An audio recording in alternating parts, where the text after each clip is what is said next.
बधाई हो भैया। हमारी बिटिया रिया ने तो पूरे देश में आपका नाम रोशन कर दिया। लीजिए, आप लड्डू खाइए। शुद्ध देसी घी के बनाकर लाई हूँ। पूनम जी ने अपने भैया दीपक जी के मुंह में लड्डू खिलाते हुए कहा। तो एक बार को तो दीपक जी को यकीन ही नहीं हुआ कि ये उनकी वही बहन है जो कुछ साल पहले उससे गुस्सा होकर कभी मायके ना आने को बोलकर चली गई थी। वैसे तो दोनों भाई बहन का बहुत अच्छा रिश्ता था, पर जिस तरह आज वो उनकी बेटी रिया के लिए खुश हो रही थी, वैसे ही उस दिन रिया को लेकर गुस्सा थी। भैया, आप कुछ ज़्यादा ही नहीं बदल गए हो। जो शख्स मुझे यानी अपनी बहन को दरवाजे के बाहर कदम नहीं रखने देता था, जिसने मुझे किसी रिश्तेदारी में भी बमुश्किल जाने दिया, जिसने मेरे आगे पढ़ने के सपने को अधूरा छोड़कर मेरी शादी करवा दी, आज वो अपनी बेटी को अपना सपना पूरा करने के लिए पहाड़ों की खाक छानने भेज रहा है। मैं कहती हूँ, ज़रूरत ही क्या है इसे वहाँ भेजने की। माना कि शादी के 15 साल बाद आपको इकलौती बेटी के रूप में संतान हुई है और उसके लिए आप कुछ भी कर सकते हैं।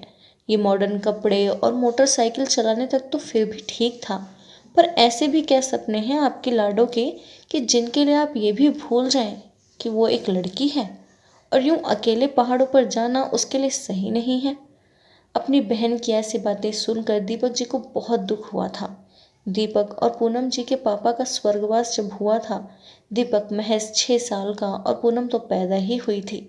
उस समय उनके पापा का 2 चाचा और ताऊ को मिलाकर संयुक्त परिवार था और सबके मिलकर कुछ खेत खलिहान थे, तो उनके पालन पोषण में उनकी माँ को कोई आर्थिक परेशानी तो नहीं हुई थी।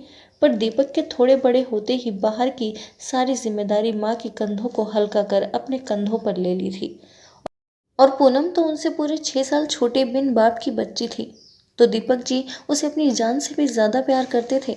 उन्होंने उसके लिए उस समय वो सब कुछ किया जो वो कर सकते थे। उस समय लड़कियों को ज़्यादा पढ़ाया लिखाया नहीं जाता था, फिर भी उन्होंने अपने पूरे परिवार के खिलाफ जाकर पूनम को 10वीं पास कराया था। पर उस समय बड़ी होती लड़की के लिए समाज कैसी बातें बनाता था, उनकी बहन पर कोई उंगली न उठा सके, बस इसलिए एक बड़े भाई होने के नाते उस समय और माहौल को देखकर उन्हें जो सही लगा उन्होंने पूनम के लिए निर्णय लिए थे। पर आज उनकी वही लाडली बहन उनके फैसलों पर उंगली उठा रही थी। दीपक जी को इस बात को लेकर बहुत दुख और थोड़ा गुस्सा भी आ रहा था, पर फिर भी उन्होंने संयम रखते हुए अपनी बहन को समझाने की कोशिश की थी। देखो पूनम, जब तुम बड़ी हुई थी तो हमारे इस छोटे से कस्बे का माहौल कैसा था। उस समय कोई लड़की घर से बाहर नहीं निकलती थी, फिर भी मैंने तुम्हें अपनी जिम्मेदारी पर स्कूल भेजा था। तुम ही बताओ, तुम्हारी कौन सी सहेली उतना भी पढ़ी है जितना तुम पढ़ी हो। तो तब जब मैंने तुम्हारे लिए इतना कुछ किया था, तो अब तो ज़माना कितना बदल गया है। तो मैं अपनी बेटी को क्यों उसके सपने पूरे ना करने दूँ। भेजो, मुझे क्या। एक दिन तुम्हारी नाक ना कटवा दी ये लड़की तो कहना। देखना एक दिन तुम खुद अपनी गलती मानोगे, पर तब तक बहुत देर हो चुकी होगी। मैं तो तुम्हारा भला ही चाह रही थी, इसलिए समझा रही थी कि ज़माना बदल गया है, तो बेटी को डॉक्टर बना दो, मास्टर बना दो, ज़्यादा है तो इंजीनियर बना दो, पर यूँ लड़कों की तरह पहाड़ पर चढ़ने तो मत भेजो। पर जब तुम्हें मेरी बात सुननी ही नहीं है तो मैं क्या कर सकती हूँ, और अब से यहाँ आकर भी क्या करूँगी। तुम सब करो अपने मन की। कहते हुए पूनम अपना सामान समेटने लगी थी। उन्हें उम्मीद थी कि उनके जाने के नाम से दीपक की पत्नी और दीपक अपना फैसला बदलकर उसे ज़रूर रोक लेंगे।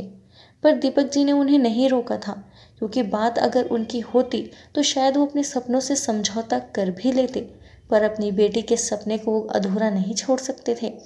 अपने पापा के लिए रिया ने भी बहुत मेहनत की थी। उसे डर था कि कहीं उसकी नाकामयाबी उसकी बुआ के साथ और लोगों को भी उसके पापा का मजाक बनाने का मौका ना दे दे।